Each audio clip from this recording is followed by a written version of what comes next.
بسم الله الرحمن الرحیم. سلامونه ملګرو، وخت مو په خیر. تاسو ته ښه راغلاست وایم د MTCNA د زده کړې 14مې ویډیو ته. د دې ویډیو په پای کې به تاسو په دې باندې وپوهیږئ چې لومړی د کارونکو مدیریت کول، دا چې څنګه په مایکروټیک راوټر کې موږ د کارونکو مدیریت او کنټرول ترسره کوو، تاسو ته په اړه معلومات درکوم. او دویم د کارونکو ډولونه، دا چې په مایکروټیک راوټر کې کارونکي د صلاحیتونو له مخې په کومو ډولونو ویشل شوي دي، تاسو ته په اړه معلومات درکوم. نو ملګرو، هیله ده چې د دې ویډیو تر پایه را سره ملتیا وکړئ او دغه ویډیو تر پایه را سره وګورئ. همدارنګه زموږ یوټیوب چینل در سره سبسکرایب او لایک کړئ ترڅو زما له راتلونکو معلوماتي ویډیوګانو څخه برخمن او خبر شئ. د 14مې ویډیو لومړی برخه، د کارونکو مدیریت کول. د شبکې په پراخېدو سره ځینې وخت اړتیا پیدا کیږي چې یوه شبکه د ډیرو کارونکو له لوري کنټرول او مدیریت شي، چې دا کړنه د اسانتیا له اړخه ګټوره ده، خو له امنیتي اړخه زیانمنه هم تمامېدای شي. د دې لپاره چې په یوه یا ډیرو شبکو کې بیلابیل کارونکي رامنځته کړو، نو اړینه ده چې بیلابیل صلاحیتونه هم ورته په نظر کې ونیسو، چې دا د شبکې په خوندیتوب او ښو کړنو کې اړینه موضوع بلل کیږي. یعنی ملګرو، کله چې مونږ یو شبکه رامنځته کوو، د شبکې لپاره اړینه ده ترڅو مونږ یو کنټرولونکی یا اډمین ولرو. همدارنګه کله چې شبکه ډیره پراخه شي، نو بیا اړتیا ده ترڅو اډمین یا کنټرولونکی ورته زیات شي، او یا هم د شبکې کنټرول د ډیرو کسانو په وسیله ترسره شي، چې دغه کړنه کیدای شي له یو اړخ څخه د شبکې په کارونو کې اسانتیا رامنځته کړي، خو له بل اړخه کیدای شي چې زیانمنه تمامه شي، یعنی د امنیتي ستونزو لامل کیدای شي. د 14مې ویډیو دویمه برخه، د کارونکو ډولونه. کارونکي د شبکې ساحې ته په کتو سره بیلابیل ډولونه درلودلای شي، خو په مایکروټیک راوټر کې د صلاحیتونو په بنسټ کارونکي په 3 برخو ویشل شوي دي او شتون لري. لومړی پوره صلاحیت لرونکي یا فول اډمین، دویم نیمه صلاحیت لرونکي یا رائټ اډمین، او دریم لږ صلاحیت لرونکي یا ریډ اونلی. په یوه شبکه کې کیدای شي ډیر کارونکي واوسیږي، چې دغو کارونکو لپاره بیلابیل صلاحیتونه او همدارنګه مسؤلیتونه ورکول کیږي. په مایکروټیک راوټر کې د کارونکو لپاره 3 ځانګړنې یا صلاحیتونه په نظر کې نیول شوي دي، چې لومړی د فول اډمین صلاحیت ده. د فول اډمین صلاحیت په وسیله باندې یو کارونکی کولی شي په مایکروټیک راوټر کې ټول تغییرات او بدلونونه رامنځته کړي او هره برخه یې په جلا ډول سره تنظیم کړي. د نیمه صلاحیت لرونکي کارونکي یا رائټ اډمین په شبکه کې ځینې تنظیمات او کړنې ترسره کولی شي، خو د ځینو تنظیماتو او کړنو صلاحیتونه نه لري، لکه په کارونکو باندې د انټرنیټ کمول او زیاتول، د IP ادرس، DNS ادرس، همدارنګه DHCP او نورو برخو تنظیمول، او په همدې ترتیب سره د ځینو برخو صلاحیتونه بیا نه لري یا هم تنظیمات پکې نشي ترسره کولای، لکه د کارونکو زیاتول، کارونکو پاکول، کارونکو ته د رول یا صلاحیتونو ویشل یا تغییرول، او همدارنګه د فایلونو بیکاپ اخیستل او ریسټور کول. په همدې ترتیب سره ډیر صلاحیتونه دي چې په نیمه صلاحیت لرونکو کارونکو پورې اړه نه لري او هغوی یې نشي ترسره کولای. په همدې ترتیب سره لږ صلاحیت لرونکي کارونکي هغه دي چې په مایکروټیک راوټر کې یوازې مانیټورینګ ترسره کولای شي، یعنی دوی یوازې د مایکروټیک راوټر برخې کتلای شي، خو په هغو کې بدلونونه رامنځته کولای نشي، چې عموما دا د نظارت برخې لپاره کارول کیږي. دا چې په مایکروټیک راوټر کې څنګه مونږ کارونکي رامنځته کوو او د هغو لپاره بیلابیل صلاحیتونه انتخابوو، تاسو ته په عملی ډول سره دروښیم. نو راځو ملګرو، د وین باکس پروګرام له لارې مایکروټیک راوټر ته لاګین کیږو. کله چې مایکروټیک راوټر ته لاګین شولو، له هغه څخه وروسته سیسټم مینو ته راځو او په سیسټم مینو کې د یوزرز په برخه باندې کلیک ترسره کوو. د یوزر لیست صفحه موږ ته ښودل کیږي ملګرو، چې په دې کې بیلابیلې مینوګانې شتون لري. لومړنۍ مینو یې د یوزرز مینو ده، چې په دې کې د ټولو کارونکو په اړه باندې موږ ته معلومات ښودل کیږي. د دغې مینو په وسیله باندې موږ نوي یوزران کولی شو اضافه کړو، همدارنګه په یوزرانو کې ایډیټ رامنځته کړو او یا هم یوزران له منځه یوسو یا یې ډیلیټ کړو.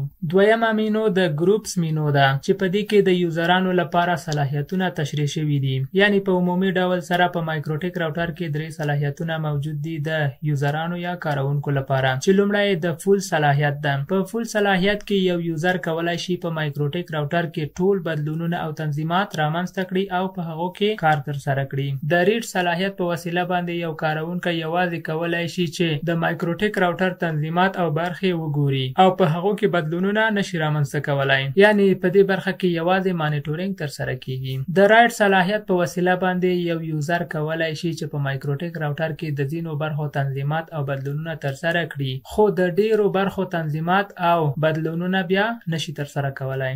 همدارنګه په دې برخه کې موږ کولای شو چې یو نوی صلاحیت په خپله خوښه باندې رامنځته کړو او د بیلابیلو کارونکو لپاره یې وټاکو. دریمه مینو د SSH کیز مینو ده چې د دې په وسیله باندې موږ یو SSH فایل جوړولای شو او همدارنګه په کمپیوټر کې ذخیره کولای شو، او یا هم په کمپیوټر کې SSH فایل چې ذخیره شوی وي هغه کولای شو چې د امپورټ په وسیله باندې مایکروټیک راوټر ته دننه کړو او ګټه ورڅخه واخلو. څلورمه مینو د SSH پرایویټ کیز ده چې د دې په وسیله باندې موږ کولای شو یو پرایویټ کی جوړ کړو او هغه ذخیره کړو، او یا هم په کمپیوټر کې ذخیره شوی پرایویټ کی مایکروټیک راوټر ته امپورټ کړو او له هغه څخه ګټه پورته کړو. او پنځمه مینو د اکټیو یوزرز مینو ده چې په دې کې موږ ته دغه اوسنی لاګین شوی یوزر په اړه باندې معلومات ښودل کیږي. همدارنګه که چیرته په یوه شبکه کې موږ سره ډیر یوزر یا کارکوونکي کار ترسره کوي او ټول په یو وار لاګین شوي وي، نو دلته موږ ته د ټولو لیست ښودل کیږي، او همدارنګه موږ د فلټرینګ په وسیله باندې کولای شو چې د هغو یوزرانو ترمنځ یو ځانګړی یوزر وټاکو او هغه پیدا کړو. نو راځو د یوزر مینو په برخه کې د پلس یا اډ علامې په وسیله باندې موږ نوي یوزرونه یا کارونکي جوړولای شو. نو په اډ یا پلس علامه باندې کلیک ترسره کوو او موږ ته د نیو یوزر یو صفحه خلاصيږي چې په دې کې لومړی موږ د نیم په برخه کې د کارونکي لپاره نوم لیکو، د ګروپ په برخه کې ورته صلاحیت تعینوو او همدارنګه د پاسورډ په برخه کې ورته کود رامنځته کوو. نو زه د لومړني کارونکي لپاره U1 نوم لیکم، همدارنګه د ګروپ په برخه کې ورته د فول صلاحیت انتخابوم او د پاسورډ په برخه کې ورته 1 2 3 پاسورډ لیکم او دغه معلومات ذخیره کوم. همدارنګه بیا راځم د اډ په علامه باندې کلیک ترسره کوم او دویم یوزر جوړوم. د نیم په برخه کې ورته U2 لیکم، د ګروپ په برخه کې ورته د رایټ صلاحیت انتخابوم او د پاسورډ په برخه کې بیا هم ورته 1 2 3 پاسورډ لیکم او دغه معلومات ذخیره کوم. همدارنګه بیا په اډ یا پلس علامه باندې کلیک ترسره کوو او دریم یوزر جوړوو. نو د نیم په برخه کې ورته U3 لیکم، د ګروپ په برخه کې ورته د ریډ اونلی صلاحیت انتخابوم او د پاسورډ په برخه کې ورته 1 2 3 پاسورډ بیا هم لیکم او دغه معلومات ذخیره کوم. نو اوس لکه څنګه چې تاسو ګورئ ملګرو، موږ درې دانې یوزرونه رامنځته کړل، د U1 په نوم، U2 په نوم او U3 په نوم، چې په ترتیب سره د فول، رایټ او ریډ صلاحیتونه ورته ورکړل شوي دي. اوس درې واړه یوزرونه په ترتیب سره مایکروټیک راوټر ته لاګین کوو او ګورو چې کوم کارونه په مایکروټیک راوټر کې ترسره کولای شي او کوم کارونه نشي ترسره کولای. نو راځو په نیو وین باکس باندې کلیک ترسره کوو. کله چې د لاګین صفحه موږ ته راغله، په دې کې د لاګین په برخه کې موږ U1 لیکو او د پاسورډ په برخه کې 1 2 3 لیکو. وروسته له هغه څخه مایکروټیک راوټر ته لاګین کیږو. نو په دې سره زموږ هغه فول صلاحیت لرونکی یوزر مایکروټیک راوټر ته لاګین شو او لکه څنګه چې تاسو ګورئ د یوزر لیست په صفحه کې ورته د پلس علامه روښانه یا فعاله ده، یعنی دغه یوزر کولای شي چې نوي یوزرونه رامنځته کړي، په هغو کې ایډیټ ترسره کړي او یا هم هغه له منځه یوسي. همدارنګه په نیو ټرمینل کې بیلابیل کمانډونه اکزیکیوټ یا رن کولای شي او همدارنګه د مایکروټیک راوټر ټول تنظیمات او برخې تغییرولای او تنظیم کولای شي. له هغه څخه وروسته په نیو وین باکس باندې بیا کلیک ترسره کوو ترڅو موږ ته د لاګین صفحه بیا پرانیستل شي.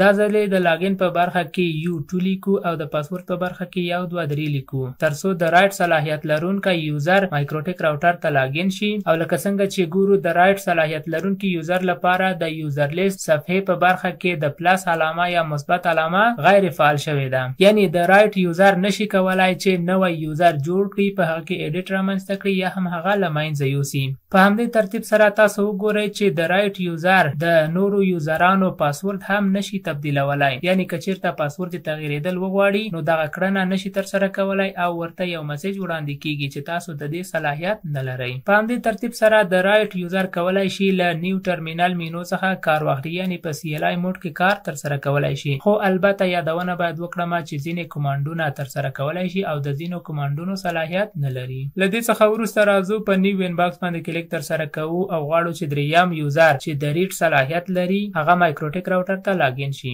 نو د لاګین په برخه کې U3 لیکو او د پاسورډ په برخه کې 1 2 3 لیکو او دغه د ریډ صلاحیت لرونکي یوزر مایکروټیک راوټر ته لاګین کوو. کله چې د ریډ صلاحیت لرونکي یوزر مایکروټیک راوټر ته لاګین شو نو ګورو چې د یوزر لیست په برخه کې ورته ټولې برخې غیر فعال شوي دي. یعنی دغه یوزر یا کارونکی نشي کولای چې په مایکروټیک راوټر کې د یوزر په برخه کې تغییرات یا بدلونونه رامنځته کړي. همدارنګه په ډیری تنظیماتو کې دغه یوزر نشي کولای چې بدلونونه رامنځته کړي. یوازې دغه یوزر کولای شي د مایکروټیک د ټولو برخو کتنه ترسره کړي او د هغو څارنه وکړي. په همدې ترتیب سره د U3 یوزر چې د ریډ صلاحیت لرونکی ده دا کولای شي چې د نیو ټرمینل یا CLI موډ ته دننه شي، خو په هغو کې ځینې کمانډونه چې یوازې د لوستلو لپاره یا د لیدلو لپاره وي هغه کارولای شي او له هغه څخه سربیره نور کمانډونه نشي کارولای چې د سیستم په برخو کې بدلونونه یا تغییرات رامنځته کړي. لکه څنګه چې ګورو د فایل په مینو کې موږ ځینې بیکاپونه لرو د مایکروټیک راوټر لپاره.